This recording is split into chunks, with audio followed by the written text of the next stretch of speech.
नमस्कार दोस्तों, स्वागत है आपका क्रेजी क्रिप्टो मिंटू में। बहुत बड़ी समस्या क्रिएट हो गई। कहीं न कहीं लोगों को ऐसी उम्मीद नहीं थी कि अचानक से ऐसी कोई न्यूज़ निकल के आएगी। खैर देखिए, जो लोग रात को अपडेट रहे होंगे तो उनको सारी कहानी का पता चल गया होगा कि एक्चुअली मार्केट में हुआ क्या। अब 9 एक्सचेंज अभी नाम आ रहे हैं जो कहीं न कहीं इंडिया में बैन होने वाले हैं। देखिए, अभी हुए नहीं हैं, यहाँ थोड़ा सा ये कन्फ्यूजन ज़रूर है।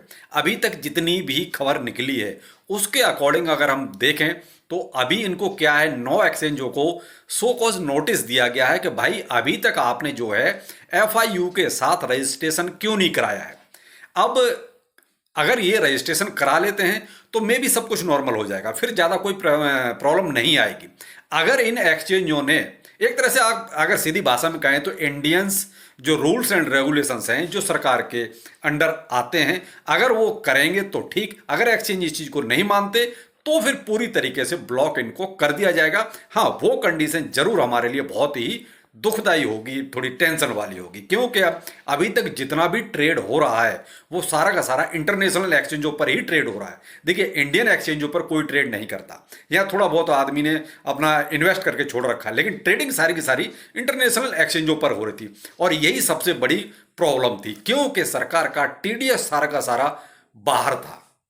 सरकार को टीडीएस नहीं मिल रहा था। सरकार को और कुछ नहीं, केवल अपने टीडीएस की चिंता थी। देखिए, अगर आपने अपने आईटीआर में शो किया हुआ है तो टैक्स तो आपसे 30% सरकार वैसे भी ले लेती, लेकिन मेन चीज थी टीडीएस। जो टीडीएस कहीं ना कहीं सारा का सारा एक्सचेंजों पर बाहर था, उसको कहीं ना कहीं सरकार को अपने इंडिया में लेके वापिस आना था। तो वो यही एक तरीका था कि किसी भी तरीके से जितने भी फॉरेन एक्सचेंज हैं, जो इंटरनेशनल एक्सचेंज हैं, उन पर नकेल कसी जाए। तो सरकार के पास यही एक चारा था। तो देखिए, पहले से चर्चा चल ही रही थी, क्योंकि अभी आपने पीछे भी देखा था कि जितने इंडियन एक्सचेंज हैं सबके सब एफआईयू के साथ रजिस्ट्रेशन अपना करा चुके हैं, यानी कि आपकी एक एक डिटेल जो है सरकार के पास पहुंच रही है। लेकिन जितने भी इंटरनेशनल एक्सचेंज हैं उनकी कोई भी डिटेल सरकार के पास नहीं आ रही थी, और सरकार की यही सबसे बड़ी टेंशन थी कि एक तो डिटेल नहीं, दूसरा टीडीएस नहीं। तो अब क्या होगा, अब बहुत क्लियर कट बोल दिया गया है। देखिए, अगर ये नहीं माने तो बहुत जल्दी इनके यूआरएल्स वगैरह जो हैं वो ब्लॉक कर दिए जाएंगे, और उसके बाद परमानेंटली इन पर ब्लॉक भी, एक तरह से तलवार लटक रही है, किया जा सकता है। उस कंडीशन में आपका कोई भी फंड वापस नहीं आएगा। देखिए, यहां बहुत स्पष्ट बात यह है, अगर पूरी तरीके से बैन हो गया, ब्लॉक कर दिया गया, तो आपका फंड पूरी तरीके से फंस जाएगा, फिर आप शायद उसको ना निकाल पाए। देखिए, मैंने आपसे बहुत पहले किसी वीडियो में एक नहीं कई बार बोला है कि आप इंटरनेशनल एक्सचेंज पे दो ही तरीके से बच सकते हैं। एक तरीका वो है कि आप इंडिया को छोड़ दें, हमेशा के लिए कहीं विदेश में शिफ्ट हो जाएं। दूसरा तरीका ये है कि आपको कैश टू कैश कोई काम होता है तो बच सकते हैं, और ये दोनों ही काम इम्पॉसिबल थे। तो मैंने हमेशा यही कहा था कि देखिए, आप अपना पूरा टैक्स देते रहिए तो शायद कोई दिक्कत ना आए। तो अब यहां होगा क्या, इंटरनेशनल एक्सचेंज पर आपने जो भी ट्रेड किया है, जो भी आपने अभी तक इन्वेस्ट किया है, उसका पूरा डाटा जो है आपके सरकार के पास आएगा। उसके बाद फिर हो सकता है आपसे पूछताछ हो कि भाई आपने अभी तक इतना विदेशों में कमाया है एक्सचेंजों पे ट्रेड करके, उसका 30% हमारा किधर है। हो सकता है, देखिए अभी हम नहीं कह सकते कि क्या हो सकता है, लेकिन जो चीजें चल रही हैं वो कहीं ना कहीं ये चीजें सामने आ सकती हैं। तो भाई देखिए, जो भी इंटरनेशनल एक्सचेंज पे आपने डिपॉजिट किया या इन्वेस्ट किया या ट्रेड किया, भाई उसकी हिस्ट्री आप अपने पास जरूर रखिएगा, क्योंकि ये कुछ नहीं कह सकते कि सरकार नहीं कर सकती। बहुत से लोग उस टाइम बहुत होशियार बन रहे थे, अरे ऐसा कुछ नहीं होगा, विदेश एक्सचेंजों पे कोई दिक्कत नहीं है, हम P2P कर लेंगे, ये कर लेंगे, वो कर लेंगे। भाई अब P2P धरा रह जाएगा, कहीं ना कहीं सरकार को आपको हिसाब देना ही पड़ेगा एनी हाउ। तो भाई मैं तो यही कहूंगा, जो लोग विदेशी एक्सचेंजों को यूज कर रहे थे वो अपनी एक तरह से पूरी हिस्ट्री को तैयार कर लें। देखिए, मैं नहीं कहता कि ऐसा नहीं होगा, हो भी सकता है। अगर हुआ तो उसको बचाव के लिए देखिए आपके पास पूरा फिर तामझाम होना चाहिए। अगर आपके पास कोई इंतजाम है ही नहीं और उधर से मान लीजिए कोई पूछताछ आ गई, तो आप क्या जवाब देंगे? खाम का आपको लेने के देने पड़ जाएंगे, पीएमएलए में आप अंदर हो जाएंगे, वो एक अलग कहानी। सरकार ने तो बहुत क्लियर कट बोल दिया है कि जो भी एक्सचेंज अभी इलीगल तरीके से ये हमारे इंडियंस को सर्विस दे रहे हैं, वो पीएमएलए और आपका टेररिस्ट और आपका मनी लॉन्ड्रिंग, यानी इन सब में एक तरह से इन्वॉल्व बता दिया गया है। तो आप इन चीजों को थोड़ा सा सोच के देखिए। खामखा की होशियारी दिखाने का, देखिए मैं तो बहुत स्पष्ट कहता हूं, कोई फायदा नहीं है। सरकार, मैंने बहुत कई बार कहा है कि सरकार जिस दिन चाहेगी उस दिन आपकी गर्दन पकड़ के आपसे सारी चीजें निकलवा लेगी। तो वो कहते हैं कि होशियारी सरकार से नहीं चलती। भाई देखिए, बहुत स्पष्ट बात है। अब यहाँ एक्सचेंजों की बात आती है, अब हमारे फंड का क्या होगा? अब हमारे फंड का देखिए, मैं बहुत स्पष्ट कर दूं, जिनका बहुत बड़ा बड़ा अमाउंट है वो अपने अपने प्राइवेट वॉलेट, हार्डवेयर वॉलेट उनमें ट्रांसफर कर लें, ज़्यादा बेहतर रहेगा।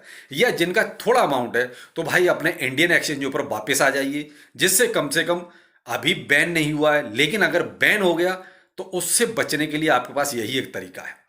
आपके पास जो भी फंड है उसको आप इंडियन एक्सचेंज पर कहीं भी ट्रांसफर कर लीजिए, जिससे क्या होगा कि आपका फंड सुरक्षित रहेगा, कम से कम इंडियन एक्सचेंज पे आ जाएगा। तो आप वो परेशानी जो इंटरनेशनल एक्सचेंज के साथ आने वाली है उनसे आप थोड़ा बच पाएंगे। लेकिन अभी जो हुआ है वो ये हुआ है, देखिए मैं अभी की सिचुएशन आपको थोड़ी क्लियर कर दूं। जो अभी रिसेंटली हुआ है वो ये हुआ है कि जितने भी 9 एक्सचेंज है, या हो सकता है आप कोई सेकंड लिस्ट और आ जाए जो एक्सचेंज बच गए हैं, अभी देखिए जो नहीं आए हैं इस लिस्ट में हैं, उनको हो सकता है कि शायद वो सेफ हो, या हो सकता है उन्होंने इंडियन गवर्नमेंट के साथ कोई बातचीत अपनी शुरू कर दी हो सकता है उन्होंने रजिस्ट्रेशन करा दिया हो। अभी ये चीज़ें और धीरे धीरे क्लियर होंगी। अगर नहीं कराया होगा तो हो सकता है सेकंड लिस्ट में उन एक्सचेंजों का नाम भी आ जाए जो अभी तक नहीं आए हैं। तो आप देखिए बहुत स्पष्ट सी बात है कि आपको ज़्यादा कुछ नहीं करना है। अभी कुछ दिनों के लिए हो सकता है कि आपको अपने फंड को इंडियन एक्सचेंजों पे लेके आ जाएं, या हार्डवेयर वॉलेट में आप ट्रांसफर कर लें।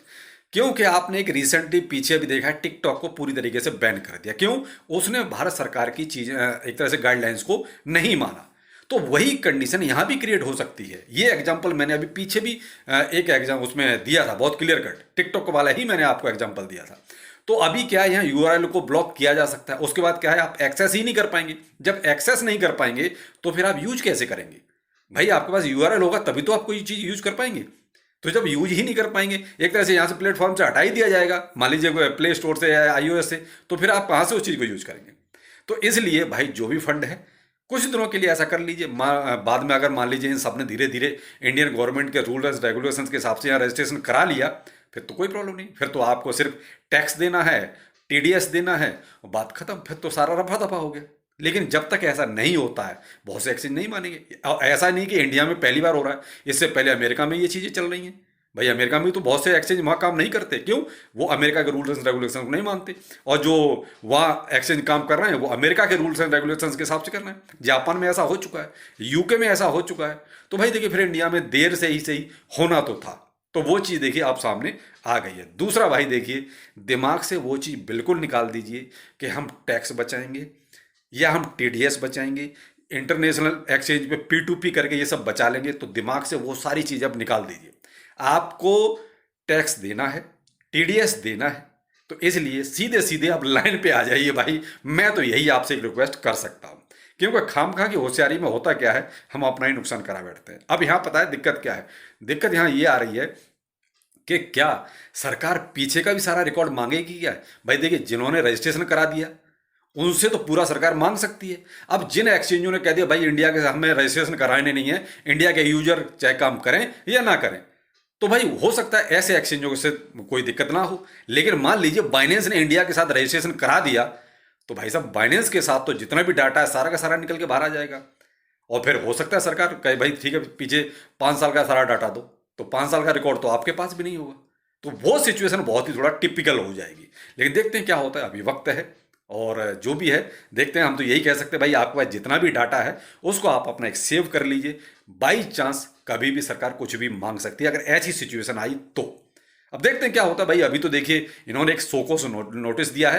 अब अगर वो जल्दी जल्दी से रजिस्ट्रेशन करा लेते हैं इंडिया में आके एफआईयू के साथ, अगर नहीं कराते हैं तो सिचुएशन थोड़ी सी क्रिटिकल होती जाएगी। तो उससे बचने के लिए आपको फंड अपना जल्द से जल्द इंडियन एक्सचेंजों पर ट्रांसफर कर लीजिए या अपने हार्डवेयर वॉलेट वगैरह में ट्रांसफर कर लीजिए। हार्डवेयर वॉलेट से भी आपको फिर इंडियन एक्सचेंजों में ही लाना पड़ेगा बेचने के लिए या खरीदने के लिए। आप ये को फिर आप इंटरनेशनल एक्सचेंज का यूज कर सको, आप तब भी नहीं कर पाओगे। आपको करना होगा तो फिर आपको टैक्स भी देना होगा, टीडीएस भी देना होगा।